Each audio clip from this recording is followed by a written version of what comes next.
একটা বাসে উঠলেন, আপনি যে বাসে উঠলেন ওই বাসের যে চালক ড্রাইভার, আপনি ওই ড্রাইভারকে দেখলেন সে তার নিজের পরিবারকে এই বাসের মধ্যে উঠাইতেছে না, আরো ভালো সেফ কোন একটা গাড়িতে উঠাই দিতেছে, সে নিজেই তার সন্তানকে এই গাড়িতে উঠায় নাই। তা আপনার মধ্যে প্রশ্ন আসবে না? তখন ওই গাড়িটা নিয়ে আপনার মধ্যে সন্দেহ জাগবে কিনা? জাগবে না?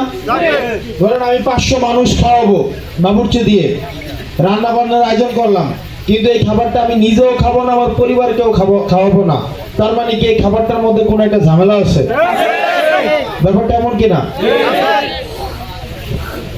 আমাদের এই দেশটা এত বছর পর্যন্ত এই যে চলে আসছে দীর্ঘদিন, যারা সেবা উৎপাদন করে, সেবা, এই যে একটা ড্রাইভার তো একটা সেবা, যারা সেবা উৎপাদন করে তারা নিজেরাই এটার ভোক্তা ছিল না। আমি একটু সহজ করে বলি, যেমন স্বাস্থ্যমন্ত্রীর কাজ কি? স্বাস্থ্যমন্ত্রী হচ্ছে এই দেশের সবার স্বাস্থ্যের মান উন্নয়নের জন্য, চিকিৎসা সেবার মান উন্নয়নের জন্য কাজ করবে, তাই না? দেখেন রাজনীতিতে বড় বড় বক্তব্য, এটা সেটা ওই দিকে যাব না, যেটা আপনারা আমরা বুঝবো, যেটা আমাদের প্রয়োজন ওইটা নিয়ে এই কথা বলি। ধরেন একটা স্বাস্থ্যমন্ত্রীর কাজ হচ্ছে চিকিৎসা সেবার মান উৎপাদন করা, এটাই তো। এখন উনার কাজ বাংলাদেশের এই 18-20 কোটি মানুষের প্রত্যেকটা মানুষ যেন চিকিৎসা পায়, হসপিটালগুলো যেন ভালোভাবে চলে, সবাই যেন হচ্ছে ওষুধগুলা পায়, এটার ব্যবস্থা করা।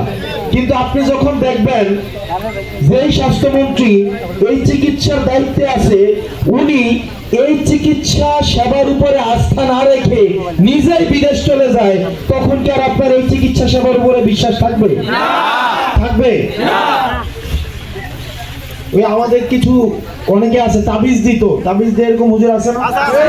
অনেকে আছে, অনেকে আবার হচ্ছে ভালো গ্রহণযোগ্য, আবার অনেকে আছে অর্থের কারণে এটা দিত কিন্তু কোনো কাজ হইতো না, ব্যবসার কারণে করতো, তাই না? অর্থাৎ যে তাবিজ দেয় এই তাবিজ আবার ওর কামে লাগে না, এরকম হয় না? তাহলে হুজুরের কেরামতি তখন কিন্তু আর থাকে না। ব্যাপারটা এমন না? আমাদের দেশটা এত বছর ধরে এই বিষয়গুলো হয়ে আসছে। আপনার একটা জিনিস কি অনুভব করেন, ধরেন আপনার রাজনীতি করতে পদ পদবীর প্রয়োজন হয় না, মানুষের সেবা করলেও পদ পদবীর প্রয়োজন হয় না। আপনার একটা জিনিস অনুভব করতেছেন, ধরেন এখানে তো 70 বছরের আমার অনেক দাদারা আছেন, পিছনে দেখা যাইতেছে।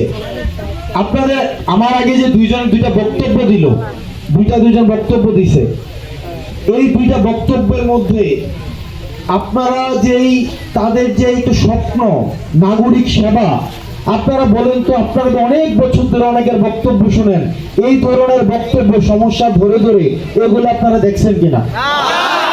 এর মধ্যে একজন ঢাকা বিশ্ববিদ্যালয় থেকে পড়াশোনা করছে, পরে উনি অস্ট্রেলিয়া পড়াশোনা করছে, এরপরে এই যে 5 আগস্টের পর ওনার কাছে মনে হয়েছে যে দেশটাকে ওনার সংস্কার করতে হবে, পরে উনি থেকে গেছে। উনি হুন্ডা রাজনীতি করা, ওই দখল চুরি চামারি করা হচ্ছে, উনি রাজনীতি করতে আসে নাই। মাহবুব ভাই নিজ যোগ্যতা ওনার একটা অবস্থান হয়েছে। আবার আপনারা দেশাম ভাইয়ের কথা শুনছেন, উনি লন্ডন ছিলেন তো, উনি লন্ডনের কাউন্সিলর ছিল, লেবার পার্টির কাউন্সিলর ছিল, ওইটা ছাইরা উনি দেশে আসছে। ওনার কিন্তু এখানে সিটিজেন আছে, সিটিজেনশিপ আছে, নাগরিকত্ব আছে, এখানে আসছে। উনারা এই দেশটাকে ভালো বানানোর জন্য আসছে। উনারা কখনোই নিঃশর্ত ভাবে কোনো নেতার পিছনে থাকবে না, যদি এই নাগরিক সুবিধাগুলো এগুলো আমরা নিশ্চিত করতে পারি। আপনারা একটা জিনিস বুঝতেছেন, দেবিদ্বারের একটা কিন্তু আবহাওয়া চেঞ্জ হয়েছে, সবাই ভালো কাজের প্রতিযোগিতায় নামছে, আমিও সুন্দর সুন্দর কথা বলতেছি, আবার যারা প্রতিযোগী বিভিন্ন আছে তারাও কিন্তু সুন্দর কথা বলতেছে না? আমার কথা সেটা চলুক, আমার কথা হচ্ছে কি চলুক। আমরা যদি সবাই রাজনীতিবিদ একজন ভালো কাজের জন্য প্রতিযোগিতা করি, তাহলে জনগণের কি কোনো লস আছে? জনগণের কোনো লস আছে? কিন্তু আমাদের নিজেদের মধ্যে যেন কোনো সহিংসতা না থাকে, কোনো কুৎসা যেন না থাকে। আমরা দেখছি দেবিদ্বারে আমাদের খুবই একজন গ্রহণযোগ্য নেতা ছিল ইঞ্জিনিয়ার মঞ্জুর হাসান মুন্সি, এরপরে এত গ্রহণযোগ্য নেতা আসে নাই, এটা বাস্তবতা, আসে নাই এবং আসার সম্ভাবনাও নাই। যতই যে যা বলুক না কেন, আমরা উনি অসুস্থ, আমরা ওনার সুস্থতার জন্য দোয়া করি, কারণ দেবিদ্বার উনি অনেক কিছু দিছে। উনি বিএনপির রাজনীতিবিদ। এখন এই আদর্শিক কারণে কি ধরেন আমি বিএনপির রাজনীতি করি না, এখন কি আমার ধরেন হুদার উনাকে আমার গালাগালি করবো, এটা কি উচিত? উনি দেবিদ্বারের জন্য যতটা করছে এটা আমাদের কি সম্মান করে স্বীকার করতে হবে। এটা সম্মান যদি না করে তাহলে হচ্ছে আমরা অকৃতজ্ঞ হয়ে যাবো না? কিন্তু এটাও সত্য, আবার একই সাথে সাথে উনার পরে আমরা আশাহত হইছি, আমাদের নতুন করে আবার স্বপ্ন দেখতে হবে, আমাদের সবার মধ্যেই ভালো কাজের প্রতিযোগিতা হোক। আমি যদি একটা ভালো কাজ করি, অন্যজন আরো 2টা ভালো কাজ করুক, শহীদ ভাই আরো 4টা ভালো কাজ করুক, তারেক ভাই আরো 10টা ভালো কাজ করুক। আমাদের কোনো আপত্তি আছে? উনি 10টা করলে আমি 14টা করার জন্য পরিকল্পনা নিব কিনা? আমি যদি হুন্ডার রাজনীতি থামাই দেই, যে হুন্ডার রাজনীতি করতে চায় তার জন্য এটা করা ডিফিকাল্ট হয়ে যাবে না? আমি যদি একদম খুব সিম্পল স্টাইল লিড করি, রাজনীতির মধ্যে নতুন একটা প্যাটার্ন আনি, আরেকজন চাইলে এটা সম্ভব না। তো দিন শেষে এটা কার জন্য ভালো? জনগণের জন্য ভালো। এই জিনিসটা হচ্ছে নতুন রাজনৈতিক বন্দোবস্ত। এই যে আমরা বলি সহজ ভাষায়, এই জিনিসটা হচ্ছে নতুন রাজনৈতিক বন্দোবস্ত। তো এই জিনিসটাই করছেন কি দরজাটাকে ভালো কাঠ দিয়ে বানানো, তাই না? সামর্থ্য থাকলে একটু কাঁচা, এই যে আমাদের এখন দেখাই যায় না, পাকা ফ্লোরটা পাকা করে ফেলে না, করে ফেলে কিনা? মানে আপনি তো আল্লাহর উপরে ভরসা করে ছেড়ে দিতে পারতেন না? তো হাদিসে কি আছে? হাদিসে আছে আপনি উত্তারে কি করবেন? আগে আল্লাহর উপরে তাওয়াক্কুল করবেন, করার পর আবার উত্তারে কি করতে হবে? বাঁধিয়ে দিতে হবে। এখন আপনি কিন্তু চাইলেই পারতেন, দরজা লাগানোর দরকার আছে, আল্লাহ আমাদের কি দিবে? নিরাপত্তা দিবে না? এখন দেখেন আমাদের রাজনৈতিক একটা পরিস্থিতি তৈরি হয়েছে, যেখানে আমরা কিছু 5ই আগস্টের পরে আমাদের যে রাজনৈতিক যে পরিবর্তন হয়েছে কালচার গুলার, যেমন 2বারের বেশি কেউ প্রধানমন্ত্রী থাকতে পারবে না। আমাদের দেশের নিয়ম কি ছিল? যে যতদিন পর্যন্ত, যেমন হাসিনার সময় কি হয়েছে, হাসিনার সময় আমরা একটা সময় পর্যন্ত কিন্তু ধরে নিয়েছিলাম যতদিন না মরে ততদিন পর্যন্ত যাবে না। এটা তো সত্য কথা, এটা আমরা ধরে নিয়েছিলাম না? এখন অনেক বড় বড় নেতা বেরিয়েছে, কিন্তু এটাই তো সত্য যে আমরা ধরেই নিয়েছিল মানুষ যতদিন না মরে। কিন্তু আমরা এই জায়গায় বলছি যে না, আমরা এই জায়গায় বলছি কি 2বারের বেশি প্রধানমন্ত্রী হইতে পারবে না, 2বার হবে কি প্রধানমন্ত্রী।